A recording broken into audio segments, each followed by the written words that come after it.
carbuncle. The word carbuncle also means charcoal. So this carbuncle is an infective gangrene of the skin and the subcutaneous tissue. The organism causing this is Staph aureus. So this is the main bacteria which causes a carbuncle, and the common site is the nape of the neck and the back. It is commonly seen in diabetics and in people above the age of 40 years. And the pathogenesis. After the infection with the bacteria, there is a development of the small vesicle. This vesicle forms a sieve-like pattern, and then it gets red indurated skin with discharging pus. The center of this carbuncle is a necrotic ulcer.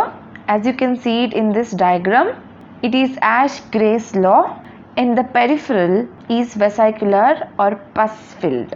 It forms a rosette appearance, and later on it spreads to the adjacent skin, causing the spread of the infection.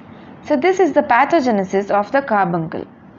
Investigations in case of carbuncle: urine sugar, urine ketone bodies, blood sugar, and the discharge. Treatment: as this carbuncle is usually seen in diabetics, the control of diabetes must be done using insulin.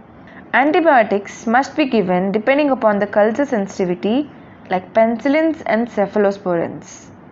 Drainage of the carbuncle must be done by using a cruciate incision, and the debridement of the dead tissues must be usually done.